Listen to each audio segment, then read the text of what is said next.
What up, everybody? You're watching New York Knicks Now by Chat Sports. I'm your host, Marshall Green.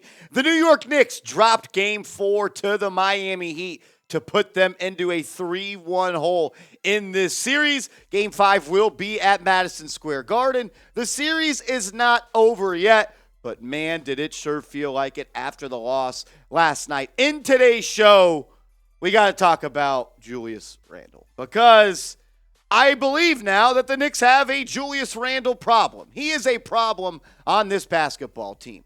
And I'm going to try my best to be respectful to Julius Randle, but I can't guarantee you that's going to happen. Let's start with this. Julius Randle's effort in this series has been inexcusable. Does he want to be out here? Does he want to win? Does he care about the New York Knicks? No. Randle does not care, and that has been so evident by watching him play in this series, and specifically Games 3 and Game 4. A couple of plays from Game 4 that really sticks out to me. Number one, he got beat off the dribble by Kevin Love. Yes, I will say that again. He got beat off the dribble by Kevin Love on a rack attack. And then 2 plays later, he's jogging around and walking around on the defensive end, and he's trailing Kevin Love, and Kevin Love gets a spot up, easy 3-point jumper. Don't even get me started on him not attacking the glass in the fourth quarter because the Knicks allowed 7 offensive rebounds. He didn't run back on defense. He did not close out. He did not play defense. He doesn't care at this point, and I don't care for him anymore. It is so obvious when you watch this man play basketball. He doesn't care. Because if he did, he would at least try. And he didn't even do that yesterday. Sure, he had a good offensive game. I get that. He was good on that side of the floor. But the thing is, you got to be good on both sides of the floor. And what really sent me over the edge with Julius Randle was his post-game comments when speaking to the media. This is the guy you guys had this back for? This is the guy that you said was a leader, that was the best player on this team. He was asked on the Knicks' effort compared to the Heat, and he said, maybe they want it more. don't know. What? How can you even fix your lips to say this type of stuff? It's an embarrassment to this franchise. It's a joke, and the fact that you get to wear that jersey pisses me the hell off. You want to know the difference between a leader and Julius Randle?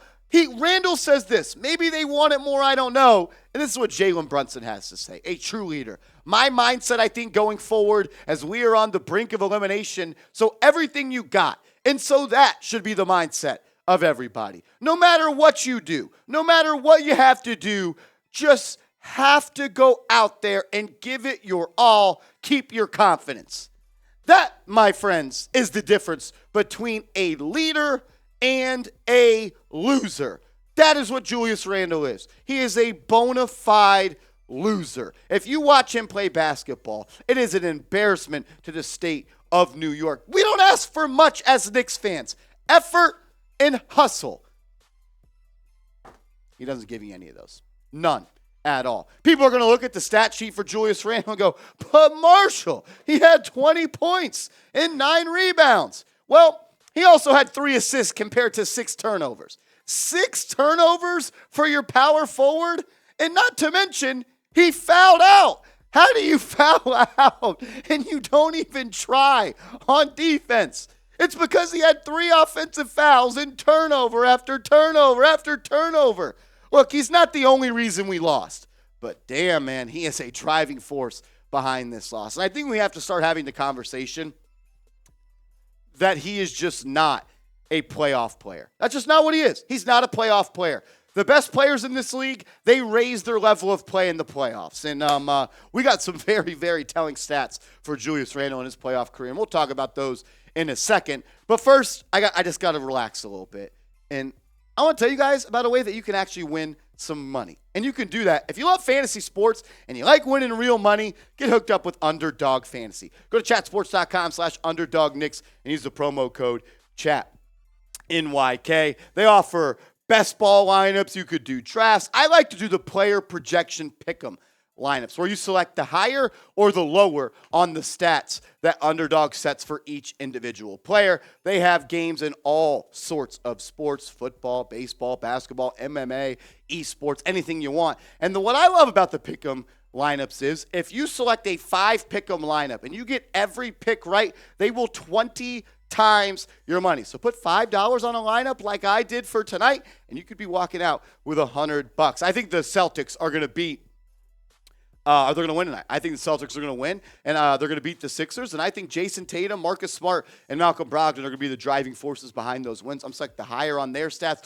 And I also think the Nuggets are going to beat the Suns back in Denver. So I'm expecting a big night from Murray and Jokic. You can roll with my picks or you can fade my picks. Just do it right here with this link and this promo code, chatsports.com/underdogknicks. And remember to use the promo code ChatNYK. My man Johnson, you a proud representative of New York Knicks, now a real one. He told me he put $100 on a 5-player lineup and he cashed out for $2,000. You can win real money, and the best part is you actually get to cash out your coins. Get hooked up today. That link's in the comments and description of today's show.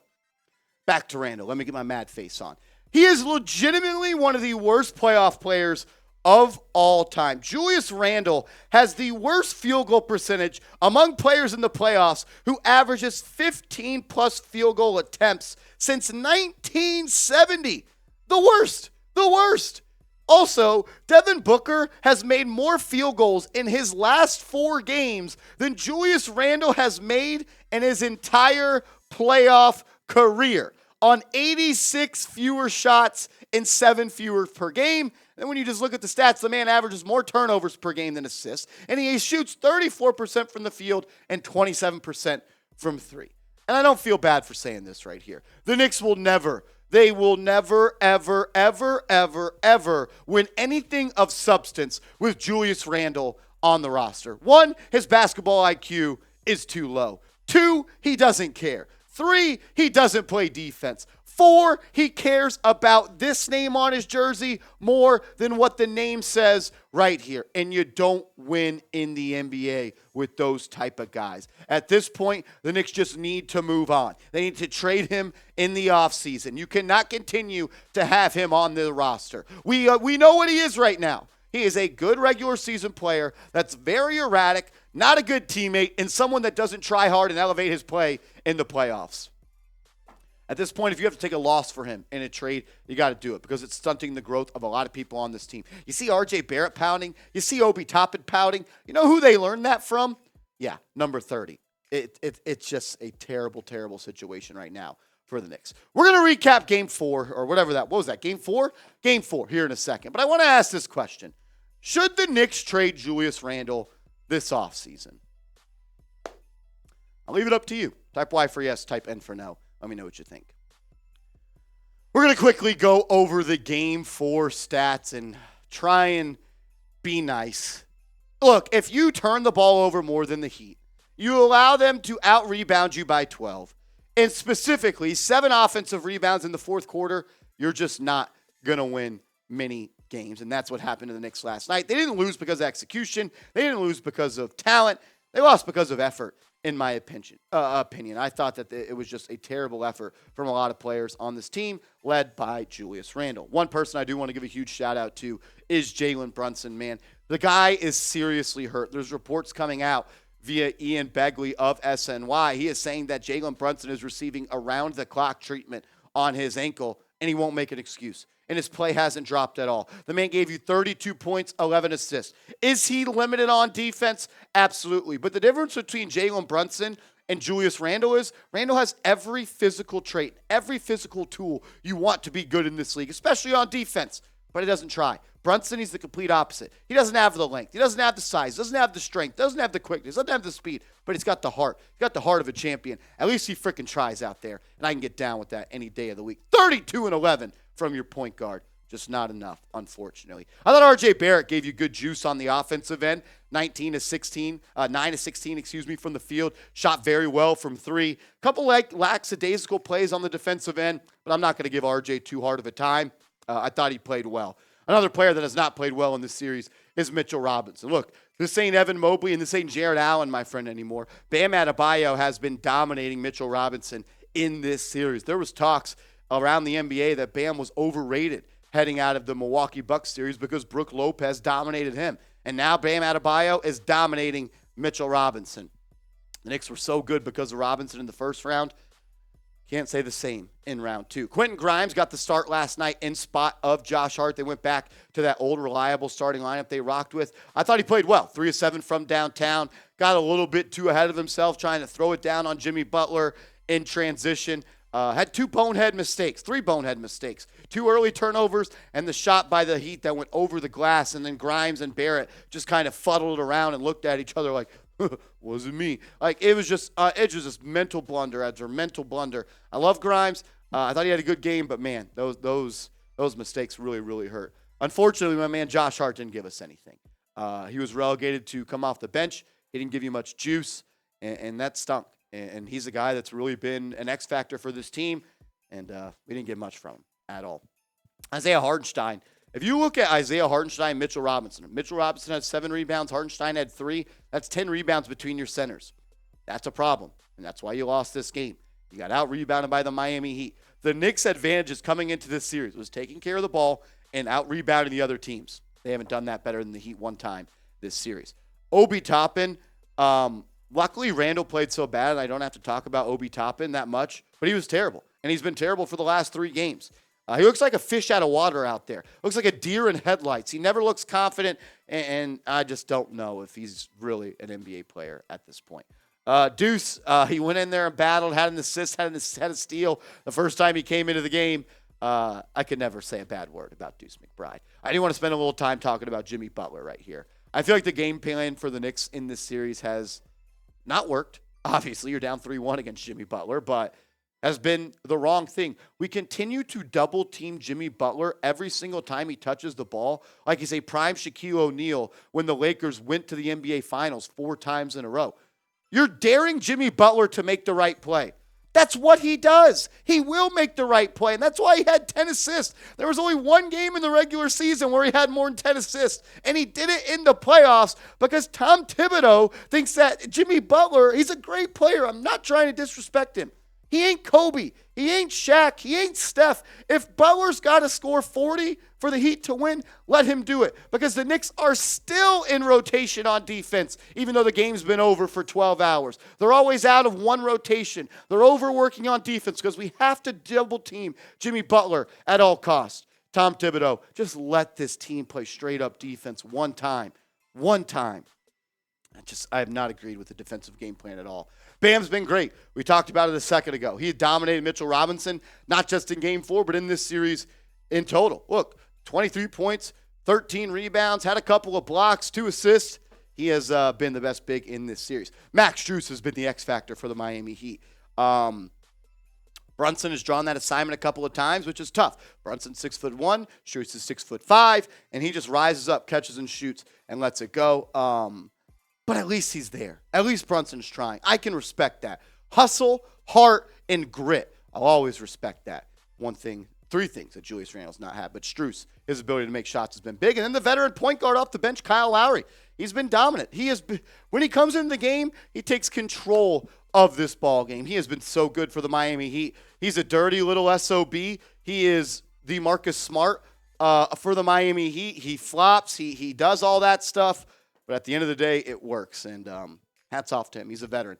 He is a veteran. Caleb Martin continues to be a good player as well. You just go through every player on the Heat. He played well. He played well. He played well. Martin, off the bench. He's also dirty as well. Stuck his foot under Jalen Brunson when he came down for a 3. But, look, their role players have played well, which is wild. Gabe Vincent actually hasn't played well the last 2 games, and he's been a New York Knicks killer so far this series. Still found a way to affect the game, though. 1 of 7 from the field. 5 assists. Duncan Robinson, luckily the Knicks left him so open he didn't even know what to do, and he just kept on missing shots. He was 1 of 7 from 3, and all of those were really quality looks. Knicks got lucky he was so close, but, man, I really do think they should have won this game. Cody Zeller, it's just something about his face that pisses me off, man. I just see him out there with that mask, and I just want to slap the ever-living shit out of him. I hate him. I hate the Heat. This series has sucked. It has sucked, Knicks fans. They have beaten us at our own game. They have beat us up. They've punched us in the mouth, and we're still laying on the deck, not getting up. If you want to be glass half full, you got another game. It's only 3-1. It's at Madison Square Garden. Knicks will probably win. Maybe they won't. I don't know. I don't know. I'm just done. I'm done. That effort last night really, it was disheartening. It really, really was. We will be live on the channel for Game 5. We ain't going anywhere. So make sure you're subscribed, and appreciate all you guys for tuning in to today's show. A little bit of a longer video, but man, I had some things to get off my chest. Remember, you can always stay up to date on the latest Knicks news and rumors over on my Twitter. If you want to yell at me, say I'm too hard on Julius Randle, go hit me up over there. Also, I've retweeted a bunch of videos from the games, looking at some of the tape. And if you think I'm being too harsh on Randle, go watch those videos, and you might change your tune. Appreciate you guys. Love you guys. Love the Knicks. Let's go. Let's get a win in Game 5. F Miami.